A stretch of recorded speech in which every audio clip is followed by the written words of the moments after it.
Hello guys, मैं सूरज मदेशिया और आप देख रहे हैं HSC स्टडी गाइड सूरज। और आज का हमारा टॉपिक रहेगा नियर मिस या फिर इंसिडेंट रिपोर्ट को कैसे फिल करते हैं, उसके बारे में देखेंगे। अगर आपको ये वीडियो अच्छा लगेगा तो हमारे चैनल को लाइक, सब्सक्राइब, कमेंट करें और साथ में शेयर करें अपने फ्रेंड्स के साथ। चलिए फिर स्टार्ट करते हैं। देखिए अभी हमारा साइट या फिर आप किधर भी काम कीजिए तो देखिए एक नियर मिस होता है या फिर इंसिडेंट होता है, उसका हमें क्या एक रिपोर्ट बनाना पड़ता है। उस रिपोर्ट में क्या क्या मेंशन करते हैं, कैसे फिल करते हैं, इस वीडियो में वही हम जानेंगे। चलिए फर्स्ट हम जनरल देखेंगे, जैसे कि कौन सा रिपोर्ट का नाम क्या है, नियर मिस इंसिडेंट डालेंगे। सेक्शन में आपका जनरल डिटेल्स आएगा, जैसे कि आपका रिपोर्ट टाइप कैसा रिपोर्ट है, इंसिडेंट या फिर नियर मिस है। रिपोर्ट नंबर क्या है आप डाल सकते हैं, जैसे NM का मतलब नियर मिस हो गया। ईयर का नाम है 2026, फिर से 001। डेट ऑफ रिपोर्ट, कब रिपोर्ट किया गया। Date and time of event, घटना किस टाइम और किस डेट को हुआ। प्रोजेक्ट या साइट नेम, आपका साइट का नाम क्या है जिधर इंसिडेंट हुआ।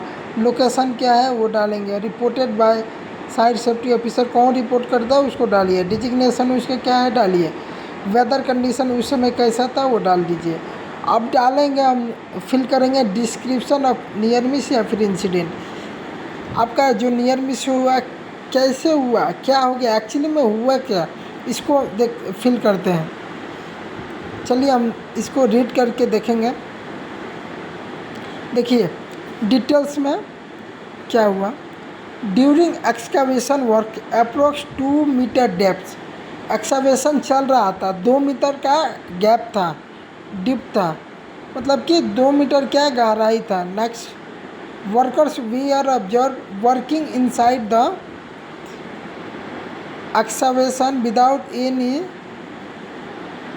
शोरिंग और protective soils system.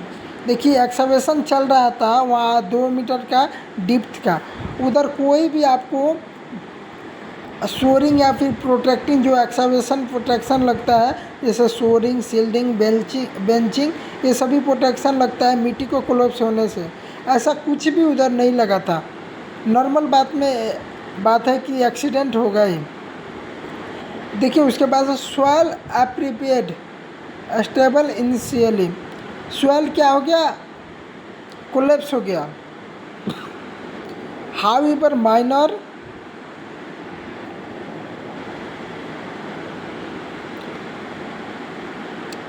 soil displacement was noticed along the trench wall. No injury occurred, but there was a potential for trench collapse which could have resulted in serious injury or fatality. देखिए इसका मतलब क्या हो गया, excavation चल रहा था, 2 metre का गैप था, एक एक्टिविटी चल रहा था एक्सकावेशन का, जो 2 मीटर का डेप्थ का गहराई था, लेकिन उधर कोई भी सेफ्टी प्रिकॉशन नहीं लिया गया था। Like excavation protection system, sloping, benching, shielding, shoring, ये 4 प्रोटेक्शन होता है एक्सकावेशन मिट्टी को कोलैप्स होने से।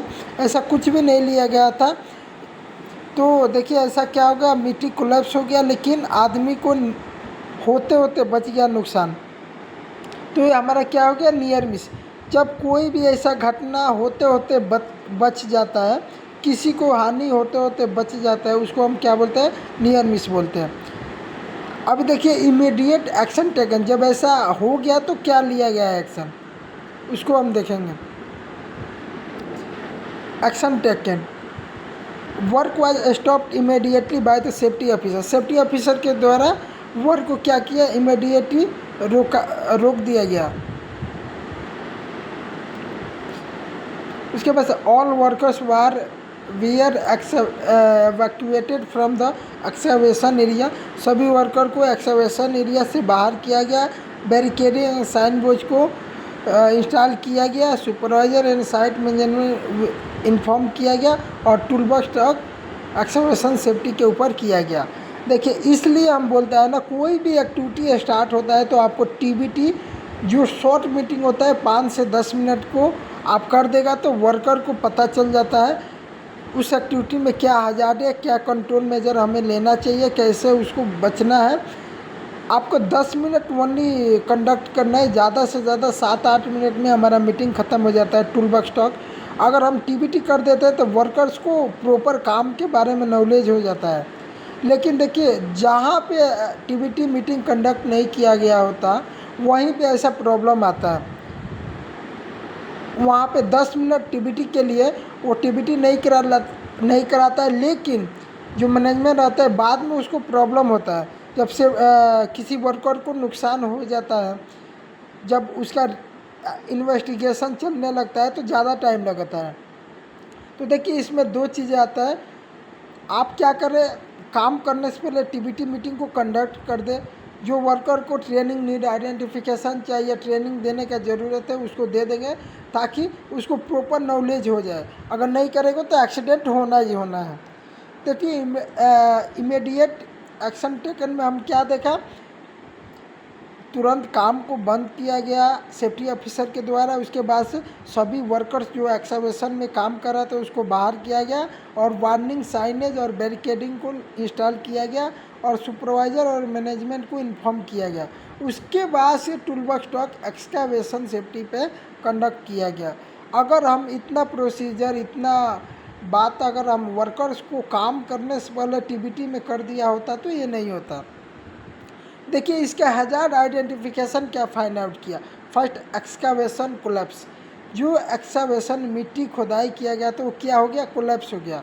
इसका पोटेंशियल कॉन्सिक्वेंस यानी संभावित जो होने वाला था परिणाम वो क्या निकला, जैसे बरियल हो गया, फैटल इंजरी जो हो सकता था। लेकिन ये क्या है, हमारा नियर मिस है, इसमें कुछ भी नुकसान नहीं हुआ लेकिन हो सकता था। लैक ऑफ प्रोटेक्टिव सिस्टम, कुछ भी प्रोटेक्टिव सिस्टम को यूज नहीं किया गया था, इंस्टॉल नहीं किया गया था, प्रोवाइड नहीं किया गया था। अगर नहीं किया गया था तो इसका संभावित खतरा क्या था, सीरियस इंजरी और फैटलिटी होने का। क्योंकि देखिए एक्सकवेशन जब कोलैप्स होता है ना तो उसमें कोई भी आदमी को दब के डेथ होने का चांस रहता है, सीरियस इंजरी हो जाता है, कुछ ना कुछ हो जाता है। देखिए उसके बाद अनसेफ वर्क प्रैक्टिसेज, उसके बाद से हजार्ड क्या आता है, अनसेफ वर्क प्रैक्टिसेज। देखिए अगर जब वर्कर्स या फिर कोई भी स्टाफ काम कराता है, अगर वो किसी भी सेफ्टी रूल्स को फॉलो नहीं करता है तो उसको हम क्या बोलते हैं, अनसेफ वर्क प्रैक्टिसेज। वो अनसेफ वर्क को प्रैक्टिस करके करता है, उससे उसको क्या हो सकता है, इंक्रीज रिस्क एक्सपोजर। जो रिस्क होता है, जोखिम होता है, उसको इंक्रीज कर सकता है, उसको प्रॉब्लम कर सकता है। नेक्स्ट हम देखेंगे रूट कॉज एनालिसिस। इसका रूट कॉज क्या निकला वो हम देखेंगे। देखिए कैटेगरी और कॉज आइडेंटिफाई। इमीडिएट कॉज में क्या निकला, no shoring sloping system in place. किसी भी तरह से जब रूट कॉज फाइंड आउट किया, किसी भी तरह से वहाँ पे शोरिंग और स्लोपिंग का सिस्टम प्रोवाइड नहीं किया गया था, जिससे क्या हो गया, मिट्टी कोलैप्स हो गया। दूसरा कॉज क्या पता गया, अंडरलाइंग कॉजेस। इसका मतलब क्या होगा, इनएडिक्वेट सुपरविजन एंड प्लानिंग। किसी भी तरह का उधर सुपरविजन और प्लानिंग से काम नहीं किया गया था। रूट कॉज लास्ट क्या निकला, failure to follow excavation safety procedure and risk assessment. देखिए किसी भी तरह का उधर एक्सकवेशन सेफ्टी प्रोसीजर और रिस्क असेसमेंट को फॉलो नहीं किया गया था। उसके बाद से देखिए 5 नंबर में आता है रिस्क असेसमेंट। कोई भी आप काम करो, कोई भी चाहे छोटा बड़ा हो, उसमें हमें रिस्क असेसमेंट को कैरी आउट करना चाहिए। क्योंकि उसमें जो हैजर्ड रहता है, कंट्रोल मेजर जो हैजर्ड रहता है उसको आइडेंटिफाई करके कंट्रोल मेजर को इम्प्लीमेंट करते हैं, ताकि किसी भी वर्कर्स को, किसी भी स्टाफ को, चाहे कोई भी हो, उसको किसी भी तरह से हैजर्ड्स नुकसान न पहुंचे। इसलिए हमें किसी भी काम को स्टार्ट करने से पहले हीरा या फिर रिस्क असेसमेंट या फिर जीएसए को बनाना बहुत ज़रूरी है। देखिए इतना कुछ होने के बाद रिस्क असेसमेंट को इम्प्लीमेंट किया गया है, जैसे कि रिस्क फैक्टर, लाइक्लीहुड कितना था, हाई था, पहले हाई था लेकिन अभी कंट्रोल में जो लेने के बाद लो हुआ। सेवरिटी क्या था, मतलब कि परिणाम क्या हो सकता था, फैटल हो सकता था पहले, अभी क्या हो गया, मॉडरेट यानी कम हो गया है चोट लगने का। रिस्क लेवल क्या है, पहले हाई था अभी लो हो गया। ये हमें रिस्क असेसमेंट में देखने को मिलता है। करेक्टिव एक्शन क्या लिया जा रहा है, जैसे करेक्टिव एक्शन का मतलब हो गया एक्सीडेंट होने के बाद, कोई घटना होने के बाद जो हम करते हैं उसको हम क्या बोलते हैं, करेक्टिव एक्शन। लेकिन उससे पहले जो करते हैं वर्कर को प्रोटेक्टिव के लिए, तो वो हमारा प्रिवेंटिव एक्शन होता है, जो अभी हम देखेंगे। फर्स्ट हम करेक्टिव एक्शन देखते हैं। Install proper shoring sealing system, हमें क्या करना है, देखिए उसके बाद से सोरिंग और स्लोपिंग सिस्टम को इंस्टॉल किया है, किसके द्वारा, साइट इंजीनियर। रिस्पॉन्सिबल पर्सन कौन होता है, जो काम कराता है, साइट इंचार्ज, साइट इंजीनियर। वो क्या किया, ये सभी घटना होने के बाद इंस्टॉल किया। एक्सकवेशन सेफ्टी ट्रेनिंग को कंडक्ट किया, हीरा या फिर रिस्क असेसमेंट को प्रिपेयर किया, रिव्यू किया, बनाया था, तो तब जाकर काम स्टार्ट हुआ। प्रिवेंटिव एक्शन पहले क्या लिया गया था वो देखते हैं। Strictly implementation of permit to work system, work permit system को इम्प्लीमेंटेशन स्ट्रिक्टली नहीं किया गया था, जिससे ऐसा हो गया। डेली साइट सेफ्टी इंस्पेक्शन नहीं किया गया था। Regular tool box strong excavation safety पर नहीं किया गया